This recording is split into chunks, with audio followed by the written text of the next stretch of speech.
The week started on New Year's Day, which was rough. I woke up to the remnants of the night before, clothes strewn on the floor, lingering eyeliner and makeup left on my desk from hurriedly getting ready for a party where I didn't know anyone. I know this isn't the most glamorous start, but I reminded myself that it was just another day. I've been really happy with my skin lately, something I haven't been able to say since the 5th grade, which was when acne began to spread across the entirety of my forehead, and then years later down my face and along my back. A lot of this week has been so cloudy, and this in combination with the massive amount of optimistic posts about 2017 started to wear on me. I always reflect on what I can do better, how I can change, and the things that are on the horizon. I never stop to think about achievements. It just seems unproductive. When I thought about the year, it seems like I didn't accomplish anything. I contemplated this while I ate a vegan hot dog and watched 8 Mile, as one does. The next day, Matthew and I drove to Pasadena to visit one of the local supermarket chains I've been working with to create new in-store signs. Honestly, I was a little bit unsure about this. The whole trip seemed a bit self-congratulatory, but as soon as I walked in and saw how beautifully everything came out, how wonderfully it matched the store, I felt a strong sense of pride. I did this. I was able to do this somehow. It was really fulfilling to see, and some of the feelings from the previous night dissipated when I realized that I probably did more than I was giving myself credit for. I may not be where I want to be, but where I am is perfectly okay. I am okay, and I will continue to work hard.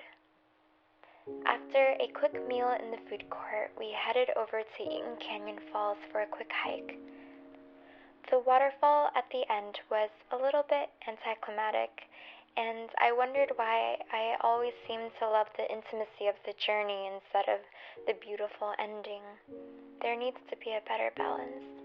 I think myself into misery so often.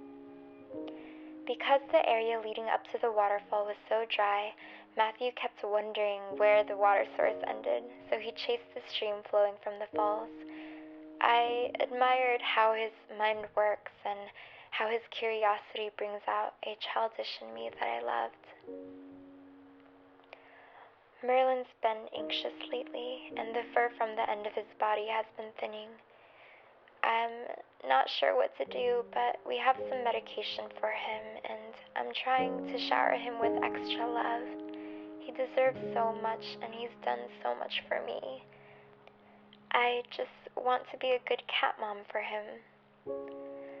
I also started ending my nights with reading.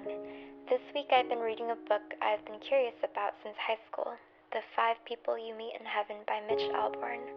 It's been nice to just immerse myself into another story, even for just a few moments before sleeping. I've also started live streaming my sketching sessions, which has been such a huge joy. Although I don't think I am as good at painting and drawing as I used to be, sharing art is something I never want to give up. Friday was my first day back in the office for the new year. I found an ornament from Ronnie, which made me feel like I was still part of the team, even though I only work part-time now. I also found a present from my coworker Larry and his girlfriend Michelle. It's a tote bag that says, "Never give up," which I think is a very welcome reminder. The week ended with just more work. I opened my shop finally, and I got my first purchase. I was so excited that I sent the package to the billing address instead of the shipping address. I honestly have so much fun packaging the prints and writing handwritten thank you notes. I think it's my favorite thing to do now. I guess this was a pretty good start to the year. How was yours?